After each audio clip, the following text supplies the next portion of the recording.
været nødt til at bygge helt nye lagerhaller, fordi de gamle haller var for små.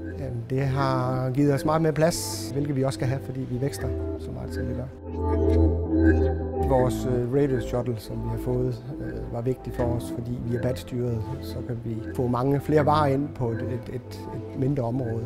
De reoler er jo reoler, kan man sige, men selve shuttlen, den kan så mange ting. I det område, vi har her, der er der jo 528 pallepladser i det lille område, hvilket gør, at vi kan have rigtig mange paller stående. Og det har gjort rigtig meget for pladsen. Vi kan placere ens type paller. Der har vi en robot til at hente dem. Og den her robot, den kan jo hente 1, den kan hente 5, den kan hente alle 11, der er derinde. Den kan tælle pallerne undervejs derinde af. Det er bygget til vores produkter. Det gør, at vi kan samle tingene et sted, og det er nemt at komme til. Altså, det er hurtigere at tømme en shuttle, end det er at tømme 11 pallepladser ude på lageret.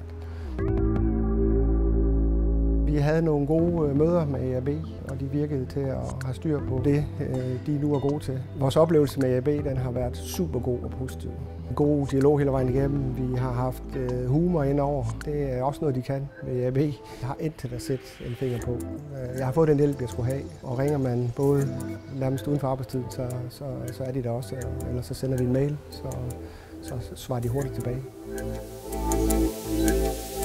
Vi er jo i en enorm vækst. Vi har bygget maks ud, så hvad vi kan her, men vi kræver stadigvæk mere plads. Og derfor så tror jeg, at hvis ikke vi kan bygge ud, så bliver der mere brug for flere shuttler.